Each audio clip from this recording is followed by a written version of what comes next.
All right, welcome back, folks, to the 2021 Virtual Residency Workshop. This is the Monday mid-afternoon session with Douglas Jennewein of Arizona State University. This is the CI Milieu Systems, Service Providers, and Technologies. And take it away, Douglas. Thank you very much, Henry. I'm going to start the slides here. Can folks see the right version of the slides?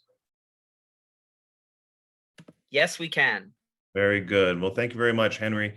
My name is Douglas Jennewein. I'm speaking to you on behalf of the Campus Champions and Arizona State University, two organizations I work very closely with.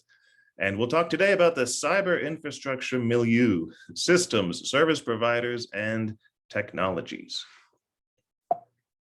We better get the slides to advance too. There we go.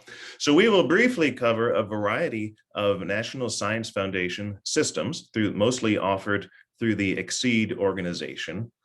We'll also talk about Open Science Grid, Science Gateways, some of the different organizations and resources from the United States Department of Energy, NERSC, ESNet, EPOC, the Internet 2 organization, some of our international friends, and wrap it all up with some software and tools at the end.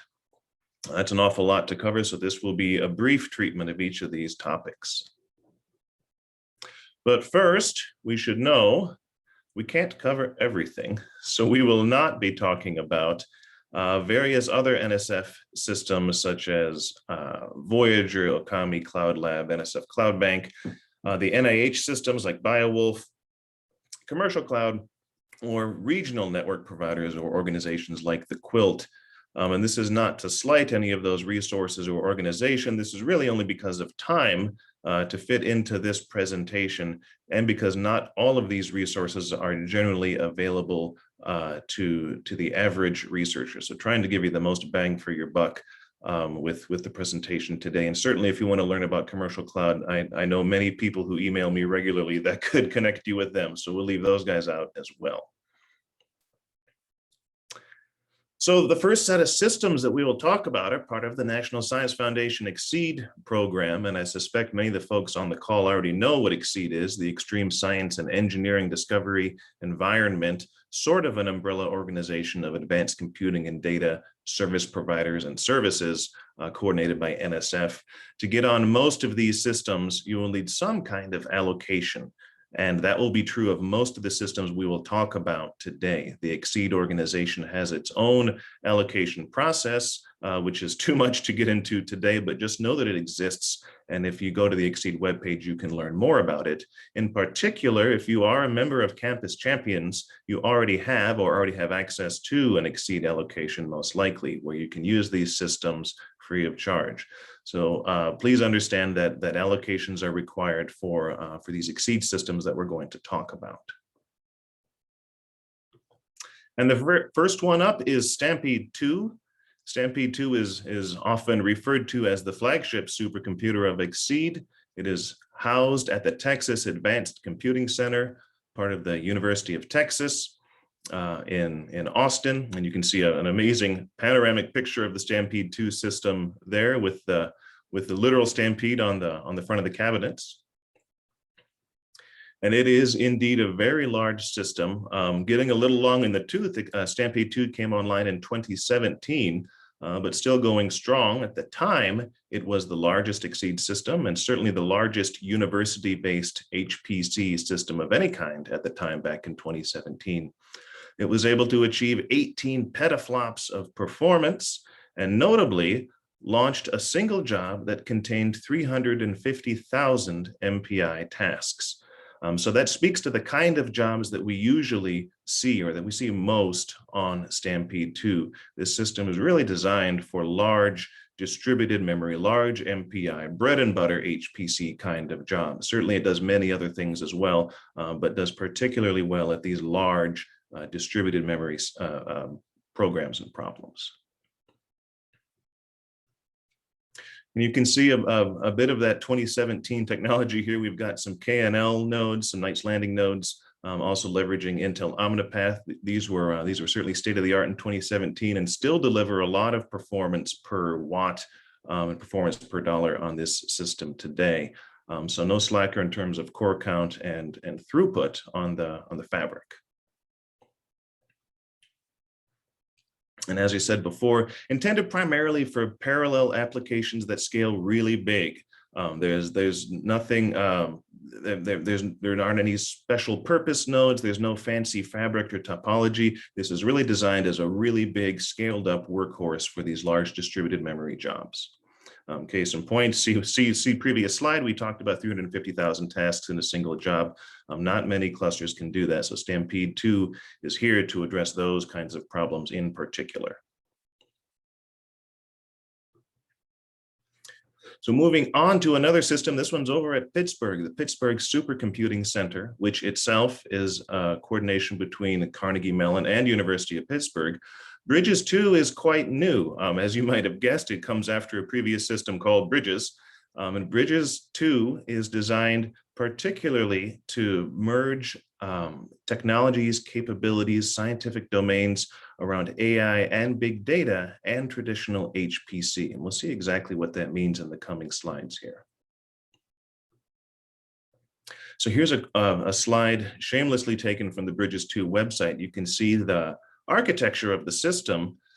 We've got traditional login nodes here. If you can see my cursor here on the upper right, and DTNs, data transfer nodes, to get things on and off of the system.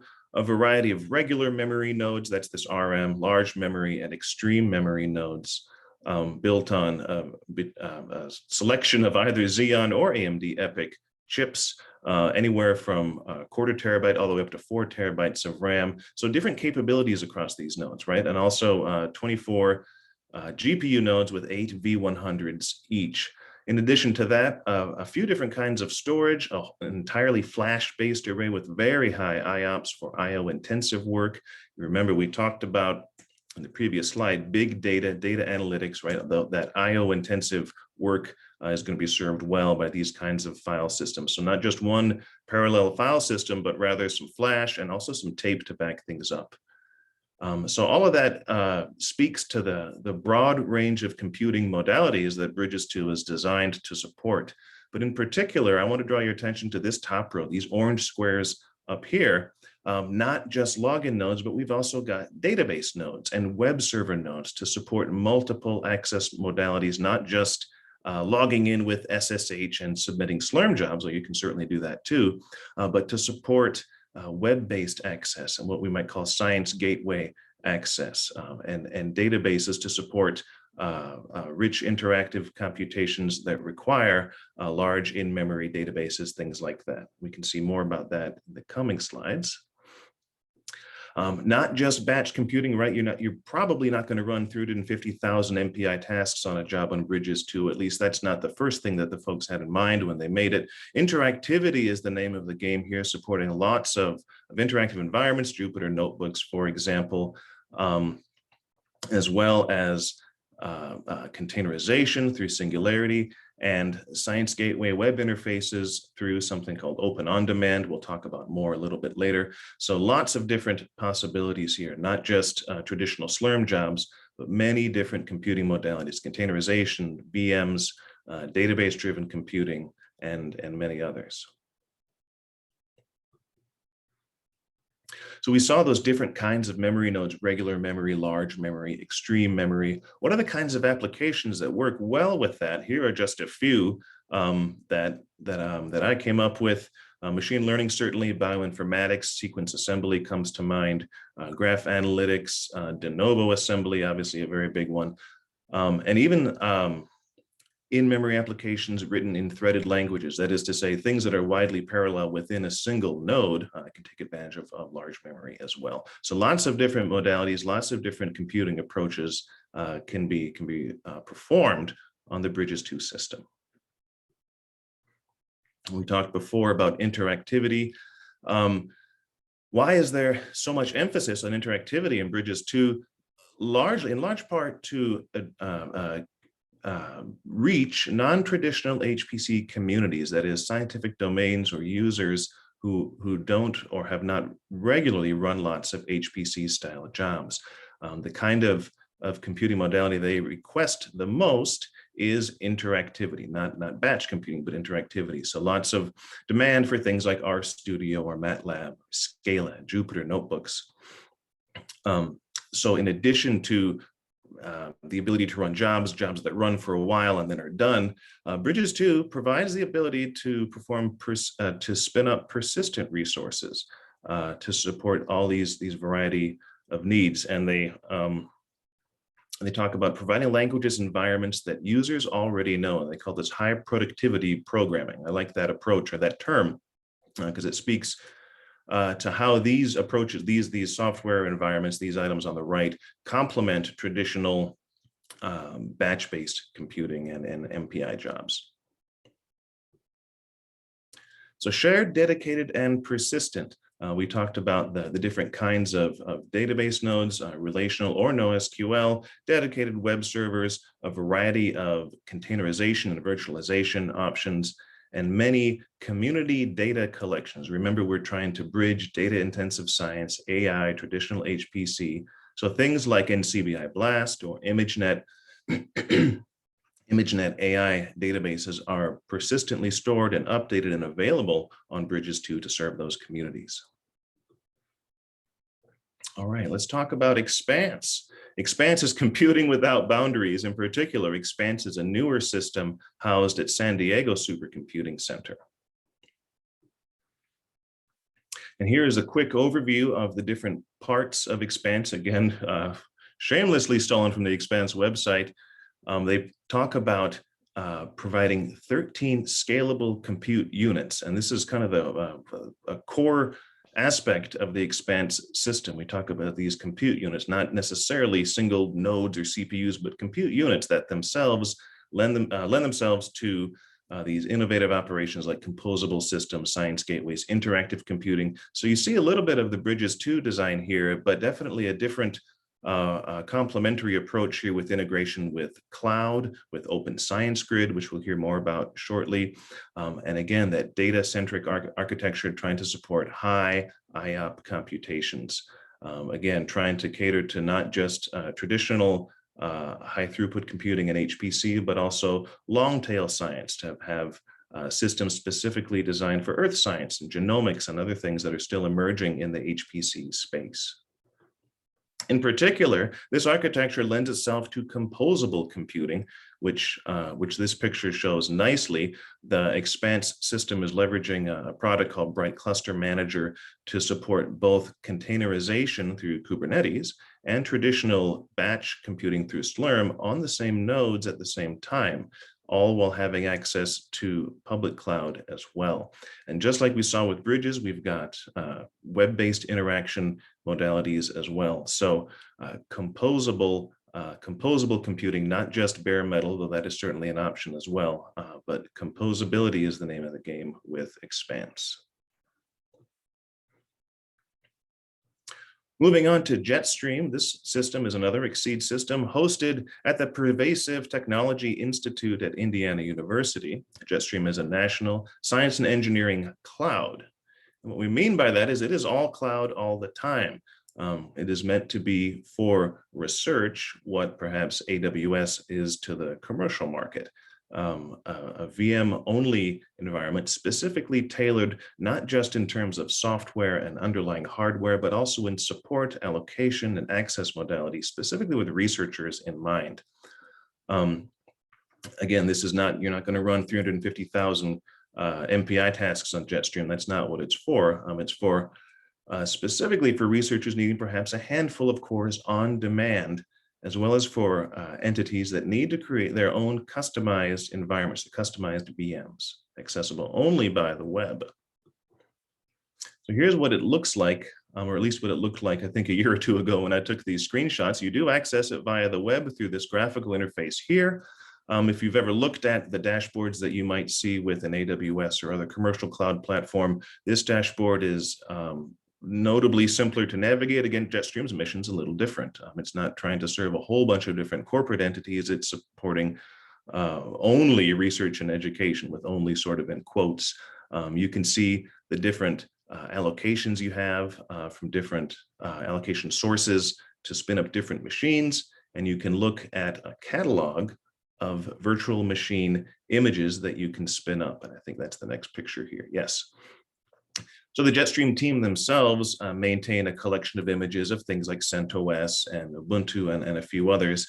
And then the community can also build and share their own VM images. So if you have one for your class or for your research group, or you want to use BioLinux, there's a good chance that a VM image is already there. So you pick which one you want and you click start, so to speak, and it deploys the VM for you very quickly. And you can see that interface here. Again, similar instance sizing language to what you might see in a commercial cloud provider. You can have kind of small, medium, large, and many things in between. And you pick what you want to call it, what you want to build, base this thing off of, what image you want to base it off of, and then you launch it. And this screenshot here is from when I was spinning up instances on Jetstream from my iPad, I think on the road and on hotel Wi-Fi. So you can really access Jetstream anywhere from any browser and get this virtual Linux desktop environment, a full Linux system that I provisioned entirely on a mobile device, and all of that power and computing is available to you. And I should note that Jetstream 2 is coming soon, coming very soon. In fact, the Jetstream 2 is being distributed across Indiana U, TAC, Hawaii, Cornell, and Arizona State, my institution. We just deployed our Jetstream nodes last week, I believe. So Jetstream 2 is coming very soon and is essentially all the good things about Jetstream 1 plus many more fun things, including GPUs, for example, new capabilities there. So stay tuned for more news on Jetstream 2 any day now. And lastly, of the NSF systems, we'll talk about Frontera. Frontera is classified as a leadership class computing system. So a little different mission than the traditional Exceed systems. Frontera is its own kind of animal, supposed to be the very top of the very top. And you can see what it looks like architecturally here in this diagram.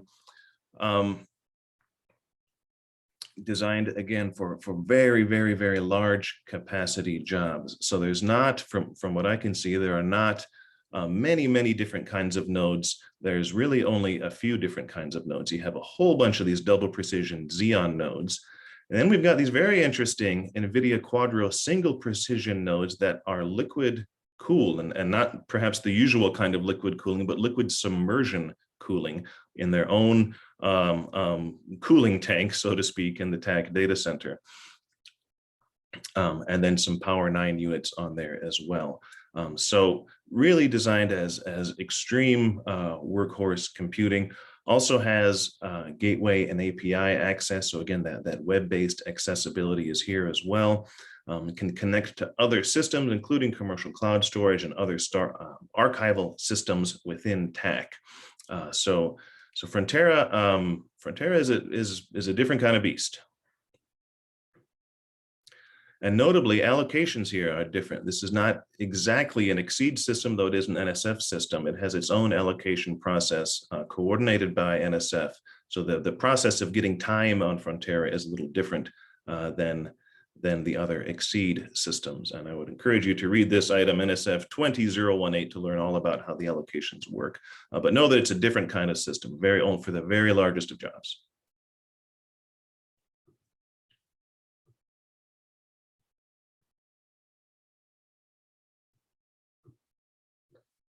All right. Moving on from our NSF friends, let's talk about the US Department of Energy. The computational branch, or at least the scientific computing portion of DOE, is called NERSC, the National Energy Research Scientific Computing Center. This is housed at Berkeley National Lab. And in particular, this is the computational arm for the US Department of Energy Office of Science. So DOE is a big organization. They have an Office of Science that itself operates NERSC. NERSC systems are also available through allocations. They're available to any DOE-funded work. And also, I bolded this at the bottom because this was news to me, projects that are not funded by DOE, but that conduct research that supports the Office of Science may also apply for computing time there. So not strictly restricted to DOE funded researchers. So click these links are live in the slides and you can learn more there. So what kind of systems do we see at NERSC? Well, there's two that we will talk about. One is the current system called Cori. Again, this beautiful panoramic art of these Cray cabinets with Cori herself on the center there.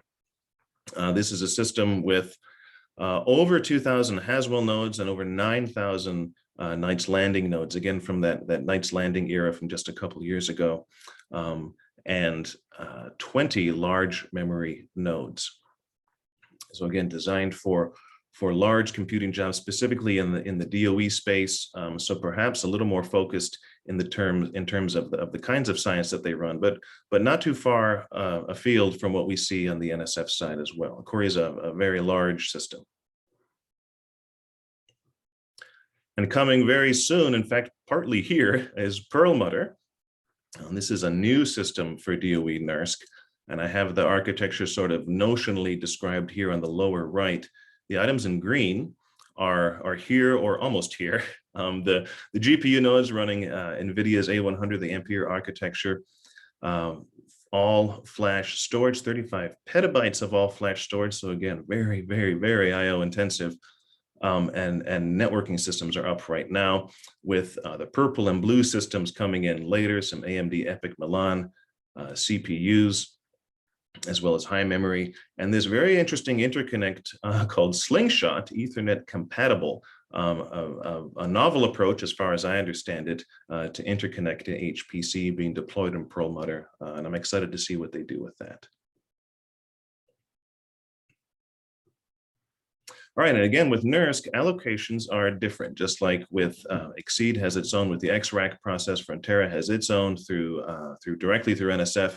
NERSC has its own called ERCAP, and I don't know what ERCAP stands for. Here it is, Energy Research Computing Allocations Process. It sounds like a Dungeons and Dragons enemy, but it's not. It's called ERCAP, and it's an allocations process. Very similar to what we do with Exceed. We've had researchers, I've worked with researchers that have used this. Quite similar, if you've done XRAC, you should be fairly comfortable with this process on the NERSC side as well.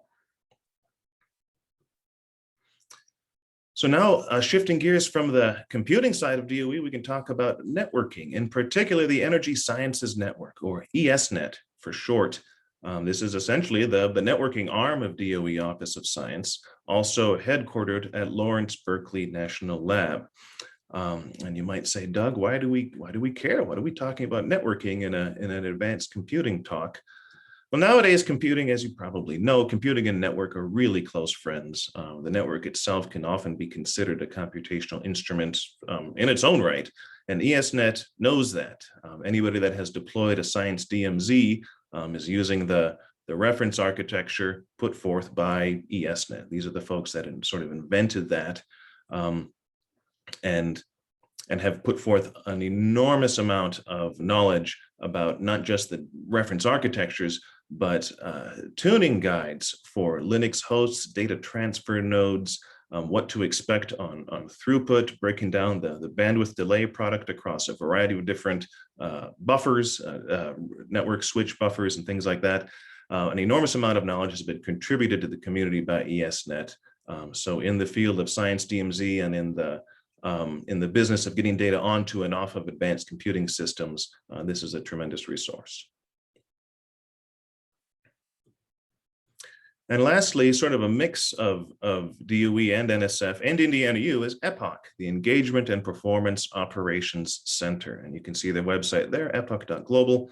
This is a collaboration between IU and the DOE ESNet, specifically to provide services to campuses and research entities around advanced computing and data. They provide a bunch of different services and tools. You can see the list here. For example, they support the NetSage tool, which provides analysis of NetFlow data to see what data is coming into and off of your computing environment or your campus.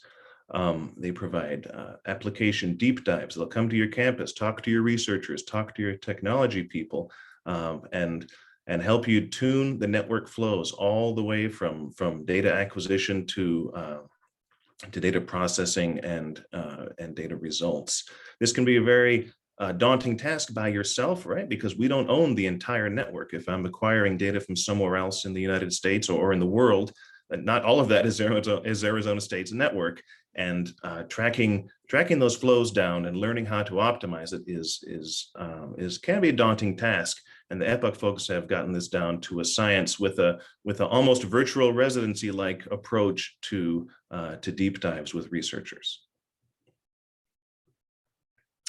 Next is Internet 2, which again, probably many of you already know about, but for folks that are new to the party, Internet 2 is a not-for-profit U.S. computer networking consortium led by members of the research and education communities, industry, and government. So let me say that again: research and education communities, like universities, for example, industry, like companies or vendors, and government. So I think of Internet 2 as a sort of public-private partnership for advanced networking and network services. And on their website, they have this wonderful graphic that describes everything they do much better than I could. This is sort of Internet 2 in one slide, if you will.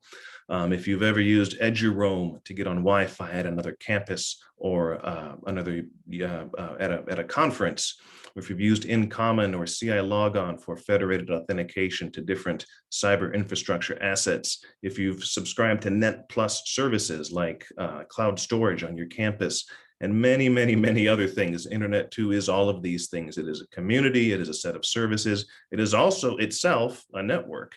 It is the high performance, low latency academic network connecting all or many academic institutions, higher ed institutions in the United States, regional networks, national labs, and many others. So it is a set of resources. It is a network. It is a community, and they're very large, as you can see by the numbers on the screen here.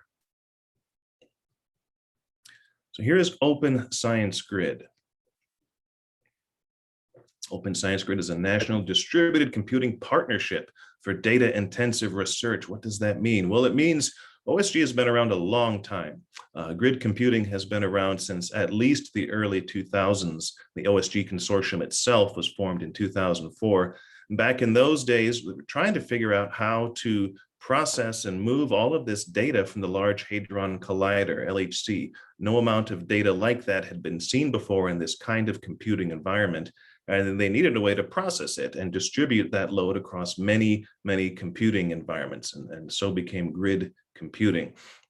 OSG is not just for LHC these days. That is kind of where some of its roots are. But OSG itself is a community resource. You can get on the OSG through the Exceed organization if you like, or directly by approaching OSG itself. And this kind of computing system lends itself well to throughput computing or high throughput computing. Lots of independent tasks running sequentially or many at the same time. Not often the place where you would run multitask MPI jobs, but rather many, many, many single tasks traditionally. As of the time that this slide was made, OSG was over 25,000 computers with over 43,000 processors. I suspect that number has grown since then, but it's a very, very, very big system. And it enjoys funding from both DOE and NSF. And it employs the HT Condor software platform for managing those jobs. So not the traditional batch computing environment with something like Slurm. HT Condor is its own thing specifically for grid computing and for managing high throughput jobs. And the idea of it is submit locally, compute globally. I love that tagline. This OSG submit host can be almost anything. You could have a dedicated one you could submit from your laptop if you configure things. And then you send your compute job out into the ether, and OSG decides where it could land.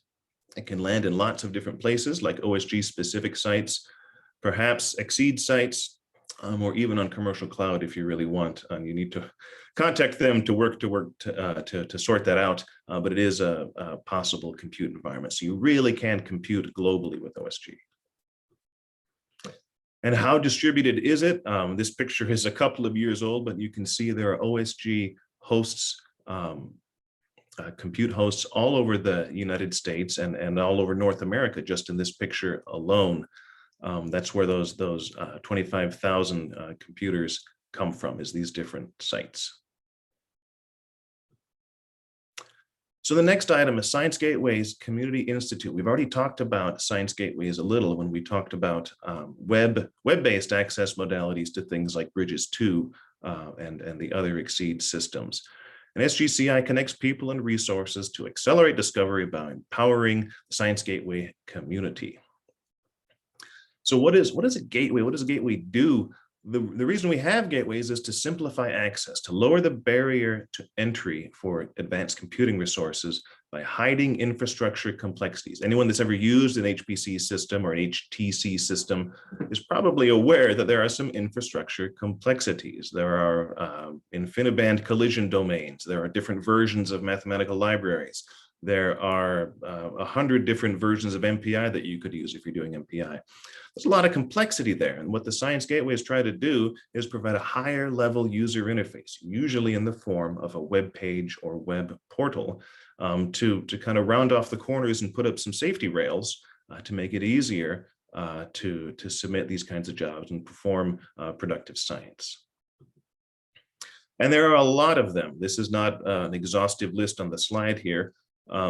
In only a few years, the Science Gateways Community Institute has engaged with well over 60 projects, and you can see some of them depicted here on the slide.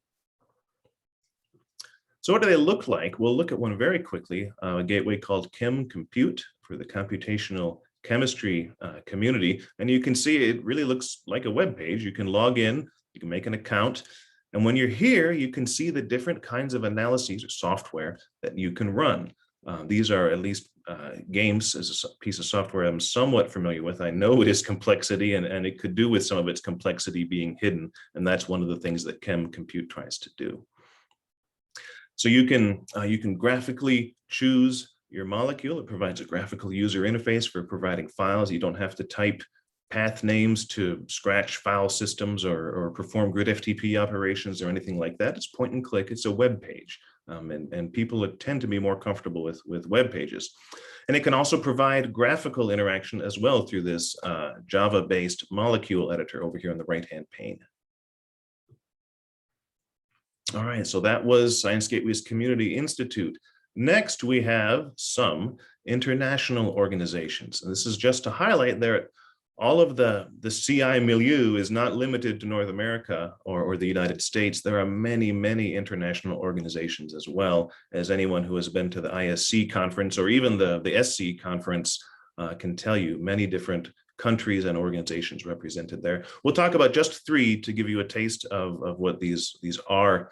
The first one is PRACE, the Partnership for Advanced Computing in Europe. You can sort of think about this as XSEED for Europe, kind of, to first order, as Henry would say. That is a reasonable approximation. An advanced computing organization specifically for Europe. The middle one here is GEONT. You can sort of think about this as Internet 2 for Europe, kind of. Not exactly the same thing, but an advanced networking community for Europe. And the last is Compute Canada, our neighbors to the north. They support specifically advanced research computing systems. These ARC systems are very similar to the XSEED service providers that you can, that academic institutions can use. You can perform your computations there. So sort of like XSEED for Canada, again, to first order. There are many, many others.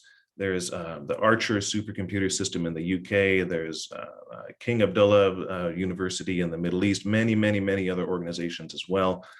We can't get to them all today, but just know that there are many more out there than just what we see in North America. All right, last category, tools.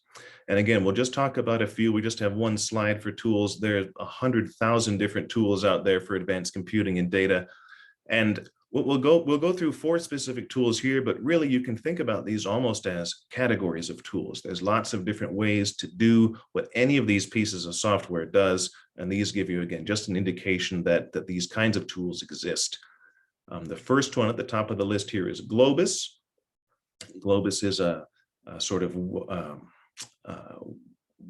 internet-based, web-based middleware, cloud-based middleware for advanced data movement and sharing. So a very reductive definition of Globus might say that it is a web-based wrapper for the grid FTP protocol. You can really do a whole lot more than that than just move data, but it is very good at that, providing these parallel, high-performance, encrypted, resumable, checkpointable data transfers between advanced computing centers. It's kind of the de facto standard for big data movement in the advanced computing world. You can also do things like share data with other organizations through Globus. Globus has its own entire authentication service called Globus Auth, which can be handy and applied to many other kinds of computing environments. The next item is XDMod, which I believe stands for Exceed Metrics on Demand. This is a piece of software, a web application that you sort of sit on top of your cluster's job scheduler and many other data sources, and it will tell you about the jobs that you're running. It provides analysis of what your computational profile has been. What are the common modules that are being loaded? What does performance look like? It can help hunt down problems in terms of node utilization or underutilization, scheduler tuning, things like that. I believe XDMod is created at the University of Buffalo. Next is Open On Demand, kind of a close friend of XDMod. They can work together if you want. Open On Demand is a web application platform for creating science gateways, and that's sort of Douglas's definition, but that, again, to first order, that's pretty close. There are lots of different software stacks that you can use to make a science gateway, but Open On Demand is a common one. And we saw one of the previous Exceed systems actually using Open On Demand to provide that web application layer, that web-based access modality to provide that portal. And the last one is SPAC, and I believe SPAC is the supercomputing package manager. At least anecdotally, that's what I've heard it called.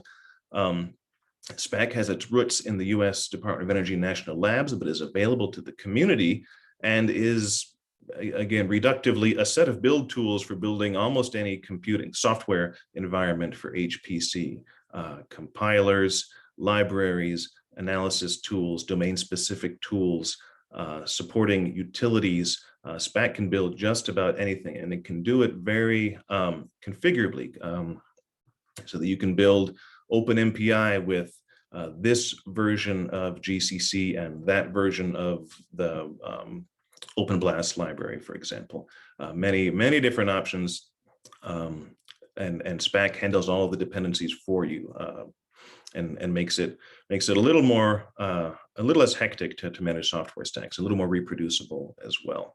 So other tools that we didn't mention, we didn't talk about Singularity, we didn't talk about Docker or Kubernetes. There are many other great tools and software environments out there that every CI practitioner should know that those exist as well, and that a big world of tools awaits us in the CI community.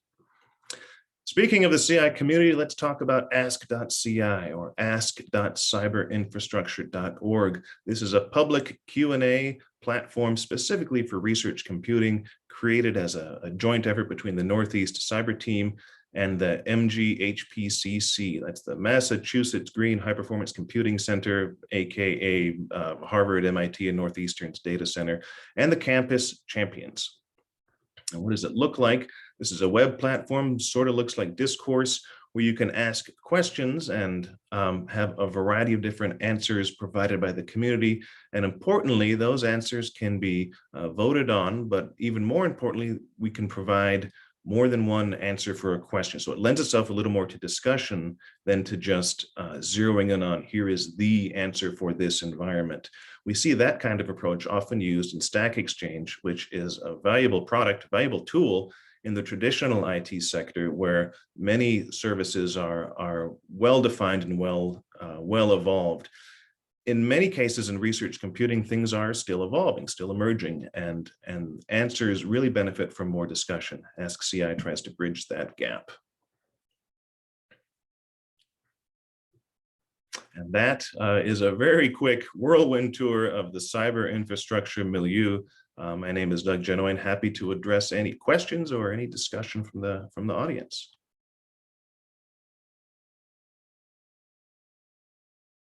I see some questions in chat.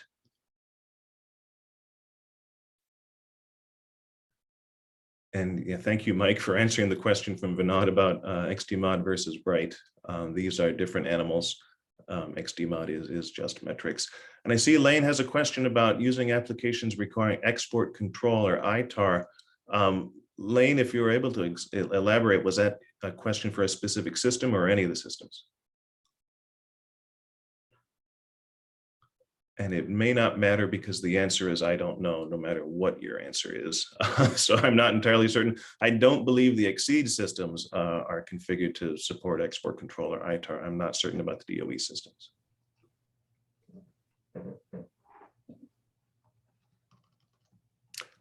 Anyone else?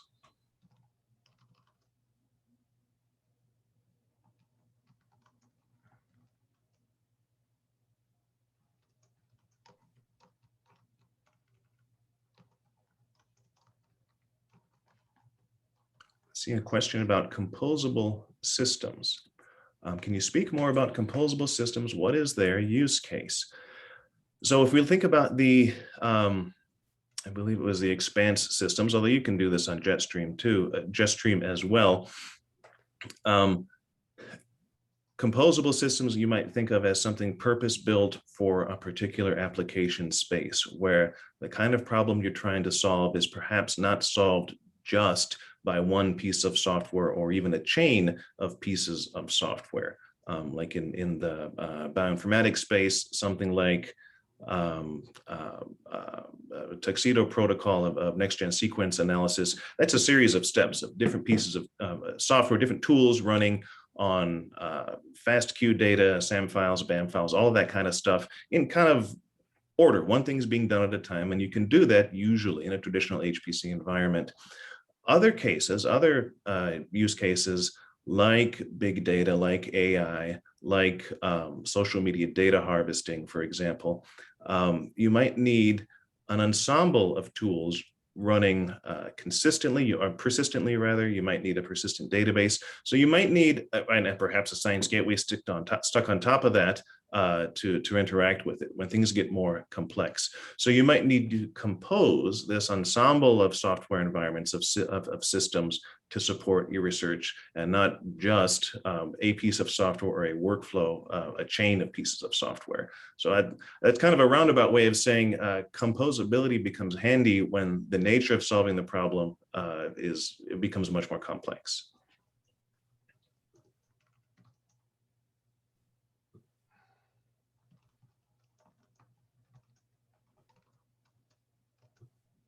Anybody else, or I can hand it back to Henry.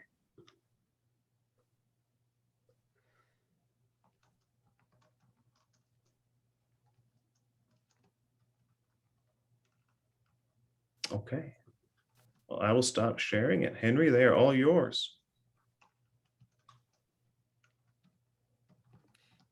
Folks, I'm gonna stop the recording and then give me about 1 minute and then we'll start up again.